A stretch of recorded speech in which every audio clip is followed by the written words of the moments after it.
Apprentissage et handicap, les 10 premières actions du référent handicap. Vous venez d'être nommé référent handicap. Félicitations! Vous avez une mission passionnante, aux multiples facettes qui vous attend. Vous accueillez et accompagnez les personnes en situation de handicap et leurs familles. Vous informez et sensibilisez les personnels de votre CFA. Vous développez le réseau partenarial et contribuez à la construction d'une politique d'inclusion dans votre CFA. Et tout ceci en vue de faciliter l'intégration et la réussite de parcours des apprentis en situation de handicap. Quel que soit votre niveau de connaissance du sujet et l'expérience de votre CFA en matière d'accueil d'apprentis en situation de handicap, nous vous proposons de passer en revue les actions prioritaires à mener. La prise de poste va être une période dense, durant laquelle vous devrez mener différentes activités de front. Vous former, vous informer, faire connaître votre mission, identifier les acteurs. Bonne nouvelle, vous n'êtes pas seul. La GFIP a développé des ressources spécifiques pour accompagner les référents handicap des CFA. Car vous le savez, vous avez un rôle essentiel à jouer dans le renforcement de l'accessibilité des structures et les réussites de parcours des apprentis en situation de handicap. Votre première action sera de repérer les ressources mises à disposition par l'AGFIP. L'AGFIP a développé une offre à destination des CFA et organismes de formation, la ressource handicap formation. La RHF est une offre complète d'accompagnement en 2 volets. L'appui à l'identification et à la recherche de solutions de compensation dans le cadre d'une situation individuelle de formation. L'appui au développement de vos compétences sur le sujet du handicap, de l'accessibilité et de la compensation. Enfin, l'AGFIP a développé un centre de ressources numériques, animé par Défi Métier, le Cariforef francilien, où vous trouverez des documents d'information, vidéos, témoignages. Que vous soyez nouveau au sein de votre CFA ou pas, vous devrez préparer votre prise de poste avec soin. Une phase d'observation et de recueil d'informations vous permettra de bien définir le périmètre de votre mission, de comprendre comment le rôle de référent handicap s'inscrit dans la stratégie d'accessibilité du CFA, d'identifier qui sont vos alliés, et d'identifier les priorités et les actions à mettre en place et quels seront vos besoins. Cette phase comprend 4 étapes principales que nous allons décrire plus avant. Si votre CFA disposait d'un référent handicap ou d'une personne chargée de l'accueil des apprentis en situation de handicap avant votre arrivée, la première étape vise à faire le point avec votre prédécesseur. Cette personne pourra vous informer sur les actions entreprises, l'expérience d'accueil des personnes en situation de handicap dans votre CFA. Elle pourra aussi partager son regard sur les leviers et les alliés qu'elle a trouvés au sein du CFA et parmi ses partenaires. En revanche, si vous êtes la première personne à qui la responsabilité de faciliter l'accueil et l'accompagnement des apprentis en situation de handicap est confiée, vous n'aurez pas ce point d'appui, mais d'autres personnes pourront vous guider dans votre mission. Il sera important, avant de réaliser vos premières actions ou même d'établir un plan d'action, de prendre attache avec les personnes qui pourront vous informer et ou vous guider. Il s'agit des membres de la direction, du personnel de scolarité ou encore des responsables pédagogiques. La seconde étape consiste à réaliser un état des lieux de l'accessibilité de votre CFA et de ses obligations légales. En effet, au cours de vos échanges avec les membres de la direction, il sera important de comprendre où votre CFA se situe en matière d'accessibilité.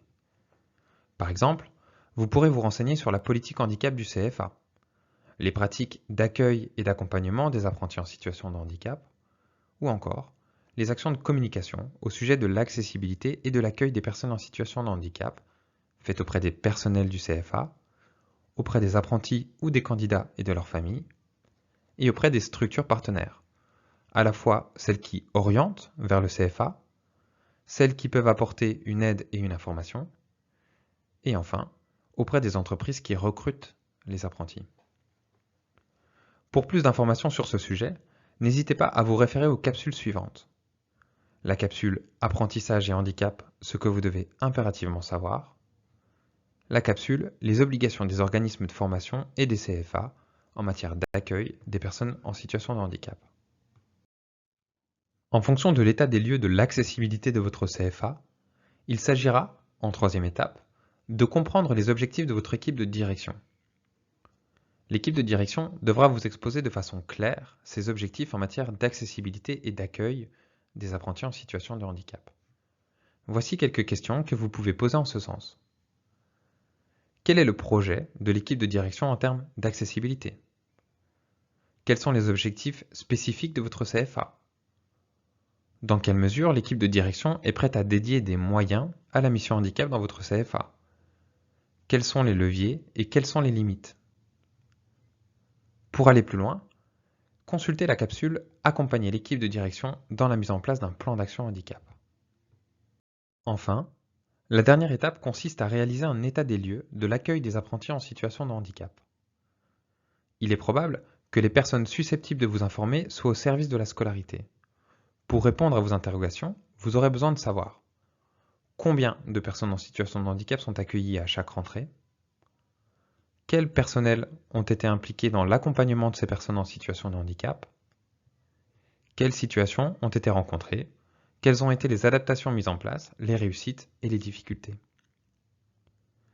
Pour poursuivre sur cette thématique, référez-vous à la capsule Apprentissage et handicap, ce que vous devez impérativement savoir. Sur la base des objectifs stratégiques du CFA et de l'état des lieux de l'accueil des apprentis en situation de handicap, vous pourrez faire le point sur les objectifs et le périmètre de votre mission, les actions à intégrer à votre plan d'action et à mener en priorité, vos besoins de formation ou d'information ou de soutien.